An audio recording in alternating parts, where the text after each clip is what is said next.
So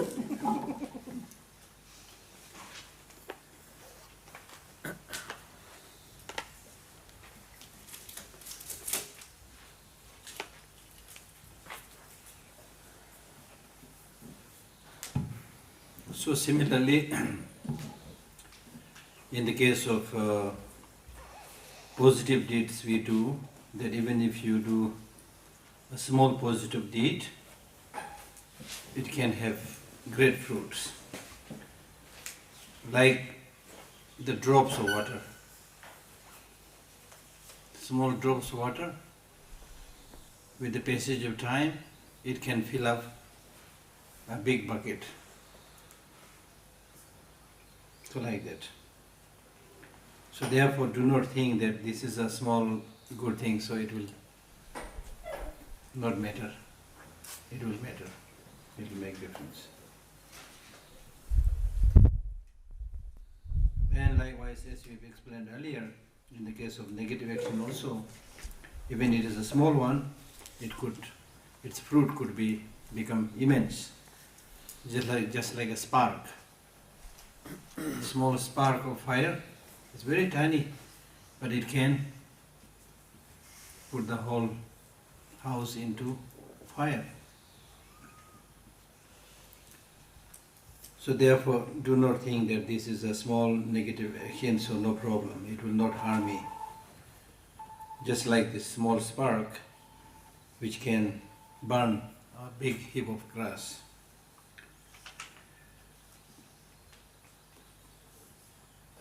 And then the result of these actions will be experienced by the doer, one who does the job, not by anybody else. There is a story of the great teacher Atisha, when he was doing a lot of purification practices and making a lot of mandala offerings. You know the mandala offering, they do like this, 100,000 times, so many times he does this, and even blood coming from here. They do a lot of hardship. And then somebody said, Atisha, you are getting tired. Can I do this for you?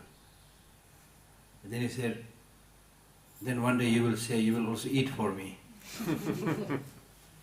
So he is a great teacher, great teacher. And therefore he is saying that just as to alleviate my hunger, you cannot eat for me. Similarly, for collecting good deeds, you cannot do it for me, I have to do it. You see? So one has to experience the consequences.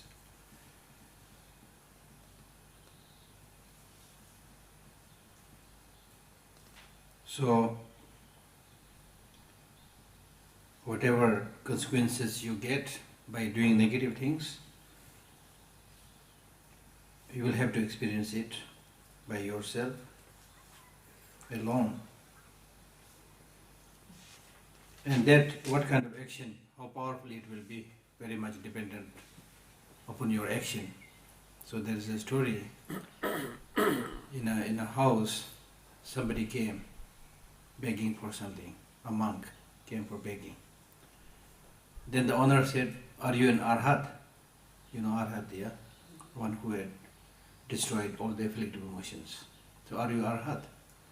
Then the monk said, he said, are you an arhat? If you are an arhat, I will give you. If you are not arhat, I am not going to give anything. Then the monk said, I am not arhat. So he left. Then the householder thought, because he is so honest, humble, he must be arhat. So he called him back by saying, I am not worried whether you are arhat or not, I will give you. So by giving that alms with good motivation, he earned the merit of giving to an arhat, although that monk was not an arhat. So your motivation is very important. And similarly, there is another example of plant. If the root of that plant is medicine, then its flowers, branches, leaves, everything will be medicine. If the root is poison, then again the branches, leaves, everything will be poison. So just like the root, your motivation is very important. So if you do an action without hatred, without anger, without ignorance, then the action that comes from it is a virtuous action. If you are motivated by a negative action, then your physical, verbal, mental action also will become negative. So therefore it is important, whenever you are doing an action, you should see what is my motivation of doing this. Am I doing this for name? Am I doing this for fame? Am I doing this so that I do this and I get something in return? Why am I doing this?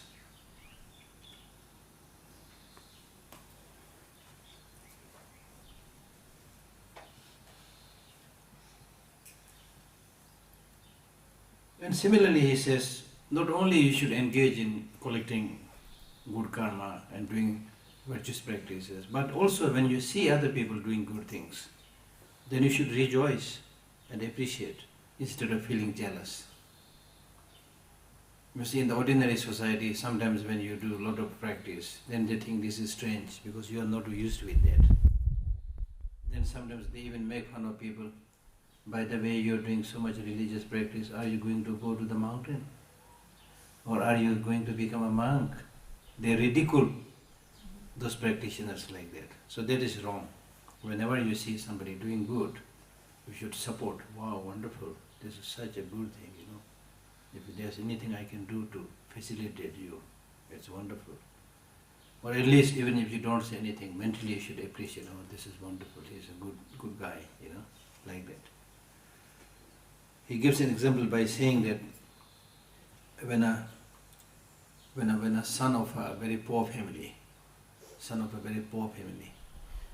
suddenly discovers a hidden treasure of gold, silver, the son finds it, but the father will be equally happy. Number one, they are poor. Number two, one who found the treasure is his son. So similarly, other sentient beings are like our mother, brother, sisters. We are spiritually poor. So therefore, if you find somebody, you know, collecting that wealth of spirituality, doing the good karma, then you should also really feel happy and rejoice. And this practice of rejoicing is such a wonderful practice that you let other people do it. You sleep here and see other people doing good things, rejoice, you also accumulate great karma, you see. So if you know how to do it, there are many ways of doing things very easily. So therefore knowledge is so important. In one of the texts, Lamrim Chemo, he gives an example saying that Kebe Digba Chiya Yang, Lumbu Digba Yang Chi. You know, you know Tibetan. So Kebe Digba Chiya Yang means one who is knowledgeable, learned, even if he happens to commit a big sin, very heavy negative karma, still it will be light because he knows how to purify it. And he gives example like that of an iron ball. Iron ball, if you put it in the water, in the sea, it immediately will go down. But if you flatten it, the same iron ball, if you make it a tin, flatten it, it will not go down. It will float on the surface. So similarly, if you have the knowledge, even if sometimes you commit big negative deed, if you know how to purify it, it will become light. Lumbu Digwa Yaya Chi, that means those who are foolish, stupid, ignorant, they might do even small minor negative deed, but the result will be heavy because they don't know how to purify it. It's like iron ball throwing into the water, it will just go down, all the way down. Okay. So therefore again you can see how important it is to gain the knowledge. And one of the best way of purifying all the negative doing is meditation or emptiness, the dependent origination. See everything as an illusion and no grasping. This is the best way of purifying negative deeds.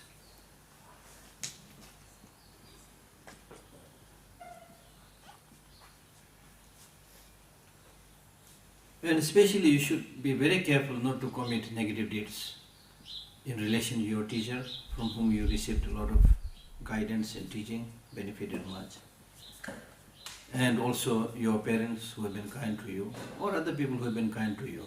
So you should particularly be careful not to commit wrongdoings in relation to these people. Okay?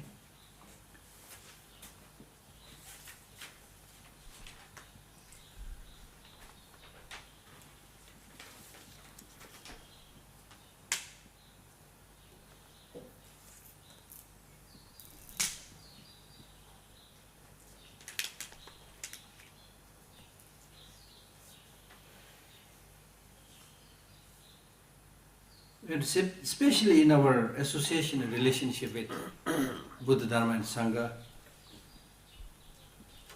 it is said that you should not stay too far away from them and also too close with them. Just like you're seeking the warmth of the fire.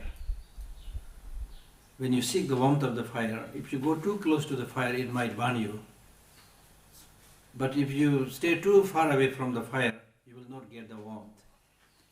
So similarly, if you stay too close with the Buddha, Dharma and Sangha or your spiritual teachers and things like that, you have to be again very careful. It's good that you stay close, but make sure that you will not end up starting highlighting and finding their faults, and committing negative deeds.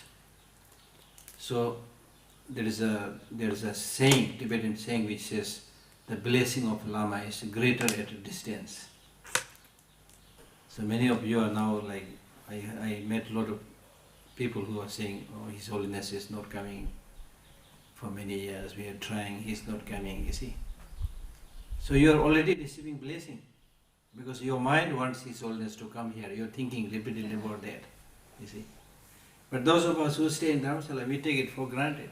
Oh, His Holiness is here, we can see any time, but never see. so you don't get the blessing, you see. You see? And I know Tibetans. This is not a story I'm making up. I know Tibetans, personally know Tibetans, who when they were in Tibet, so much longing to see His Holiness the Dalai Lama, who had actually never seen His Holiness the Dalai Lama, but because of their longing and desperation, they were actually able to meet him in the dream. And they said when they came and met His Holiness Dalai Lama, it is exactly what they saw in the dream. They never saw His Holiness before. It is strange, but things happen like that. There are many stories like that, but you may not believe in it, but people actually told me those kind of things, you see. And in my case also it happens. When I live in Dharamsala, I hardly dream about him. But as and when I go away from him, I start dreaming about him. I don't know how this happens. It's interesting,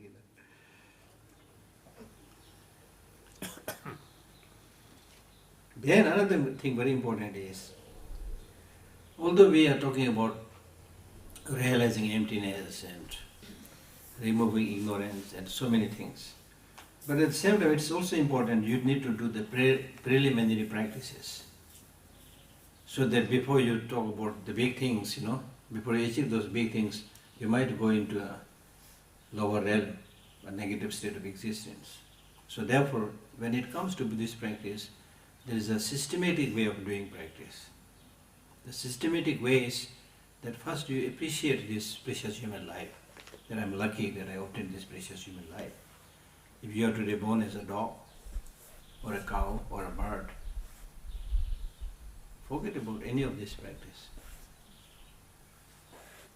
Even if the Buddha is here, nothing much can be done, because their situation.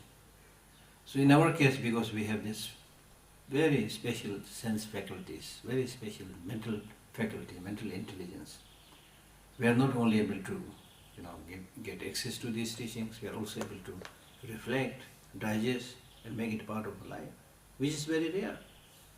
So don't take this precious human life for granted. Seize the opportunity. Now we are not very young, you see. Much of our life has already spent. Now how are you going to spend the rest of your life? Again, just looking after only for food, clothing, sleeping? or something more? See, this is a very important question. So once you are able to see this precious human life, this life is precious. Precious in what sense? Not because you can eat all kind of... Oh my.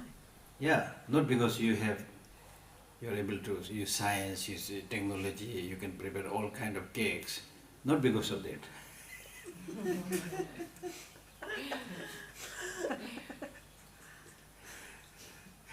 It is because of your very special mind, which has the capacity to cultivate the most beautiful human quality: loving kindness, compassion, bodhicitta. Birds cannot do that. Animals cannot do that. Among human beings also, how many are lucky to do such a practice? There are many who spend their whole life killing. There are many who spend their life doing something else. No interest at all about these things. So at least you show interest. That means you're a little bit special. I'm not flattering you. I'm not pressing you. You have karma, yeah. We have good karma. Yeah, good, exactly. So one has to know, appreciate what you have. If you don't appreciate what you have, then you're almost equal like dead, So appreciate the good things. When you appreciate your good things, your good potential, that will embolden you, encourage you to do more good things. So the fact that you're here, listening to Dharma, spending your time, you can spend your time for so many other things. There's no shortage of area where you can get distracted, So not allowing being distracted, at least for some time, coming here, sacrificing your day, whatever your commitment. It's not small. Lucky. So therefore, the first thing is appreciate this precious human life. Now, although we have obtained this precious human life, there's no guarantee that you will always be born as a human being.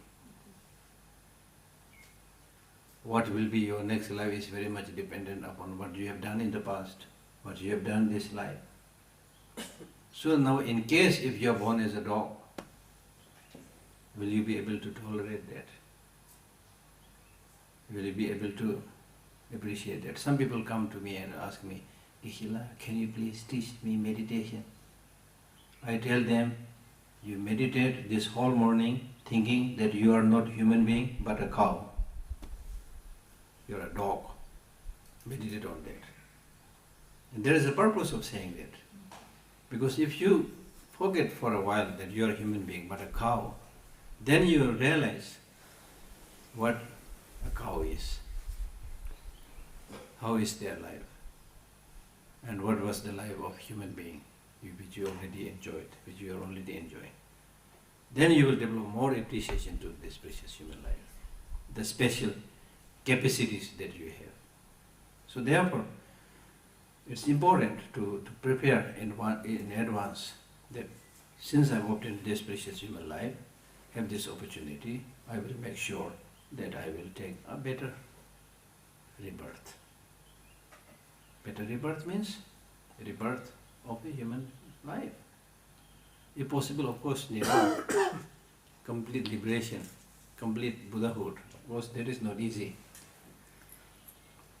But at least good human rebirth, where there is continuous access to improvement, access for making improvement, access for good teachers, Dharma practice. So that way you can gradually you can become better and better after each life. And that's how you gradually achieve liberation and enlightenment, at least according to Buddhist teaching. So now even we have obtained this precious human life, but as I said, life is impermanent. You cannot say that now I will enjoy, later on I will do the practice. I'll tell you this story, very interesting story, of a human being making friendship with a ghost. They became a close friend. But that ghost had some kind of precognition, clairvoyance. So the human friend said, that since now we are friends, please tell me a little bit in advance before I die, because right now I want to enjoy life, as we are saying, you know. Right now I want to enjoy life, but when my death is about to come, then please tell me a little bit in advance, then I will devote my rest of the time for Dharma practice. The ghost said, okay, fine. So after some time the ghost came and said, my dear friend, one member of the family down died last night. Then the human friend said, oh, very sad, very sad. So sorry. But he continued his life as before. No change, no improvement, no special practice. Then after some time the ghost friend came and said, my dear friend, a member of the family up died last night. Then the human friend said, oh, so sad, very sad. But he continued his life as before, no changing, no practice, no improvement. So one day suddenly the ghost came and said, my friend, it's your turn to go. What? I told you to tell me a little bit in advance. Now you're saying it's my time to go. The ghost friend said, I have never seen a stupid fellow like you. I told you 2 times. The member of the family down there died. The member of the family up there died. When you hear such things, you should know that I am not exception. My turn can be tomorrow. You should have started practicing at that time. So like that, you see. In our own life, if you count, you know how many people died. You can count, write the list. And every time like that human friend, we said, oh, so sorry. Sometimes you also cry something. And then after a few days, for example, if your husband died, for a few days you cry, and then you get new husband. Then again the same situation. Yeah, you, huh? Like that. Really? So we hardly learn. So therefore, the teachings, they say that not only when you see the death of human beings, but also when you see the death of a fly, you should say, I am also not different from this fly. So remembering this impermanence all the time is the most important motivating factor for your Dharma practice. The first teaching that the Buddha gave us on impermanence, the first teaching, and the last teaching that the Buddha gave us on impermanence. Because the first teaching that the Buddha gave us on Four Noble Truths, you know that. Out of the Four Noble Truths, the first teaching is the truth of the suffering. And the truth of the suffering is explained with 4 features, out of which the first feature is impermanence.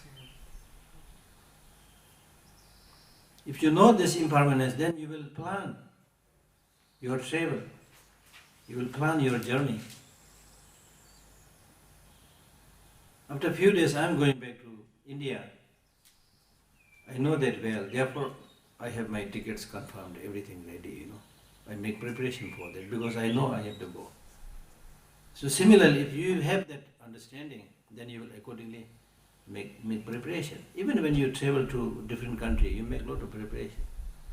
But how come that when for the next life we don't do any preparation? When you go to some other country, it's not so difficult. You may find some difficulty in language, but still, it's another human, inhabited place.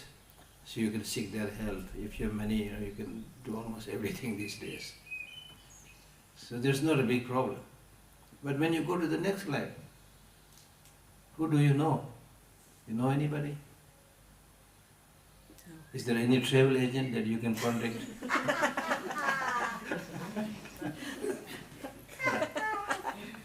Or any nice hotel that you can book?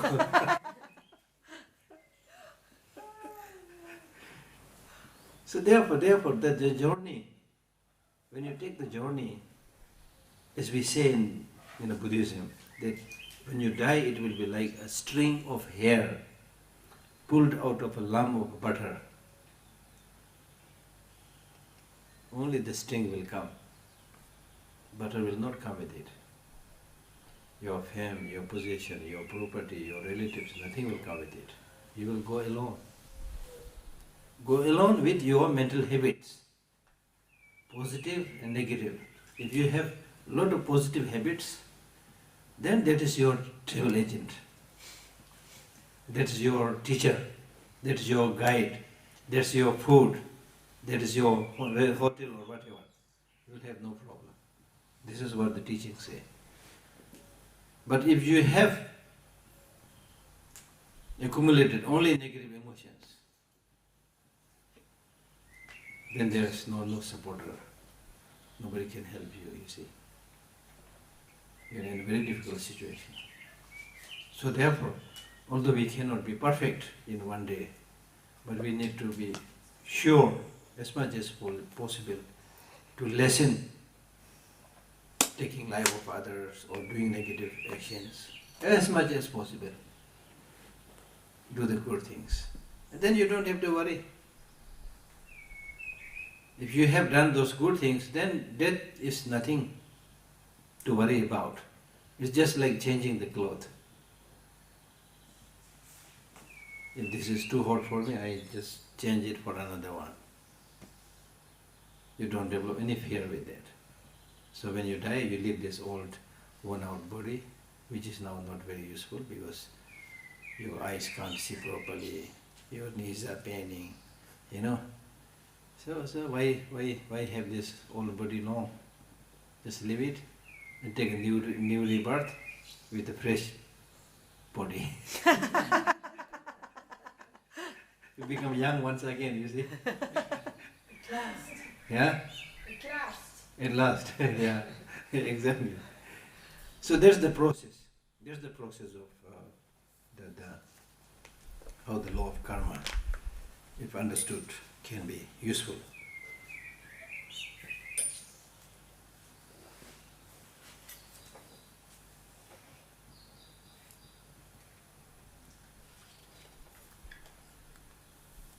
Then also,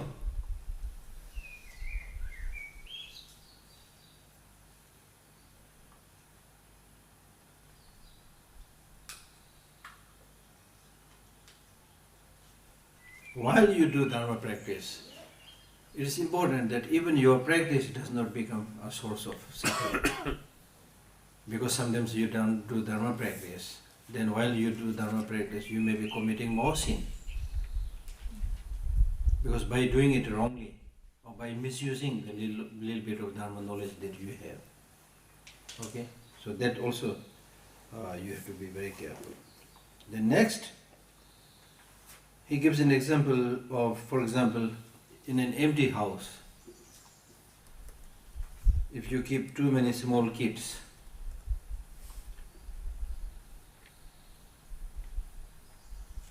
who did not have even the needed language skills and who are extremely innocent, so keep a lot of small kids, and then in the center you give a fire burning.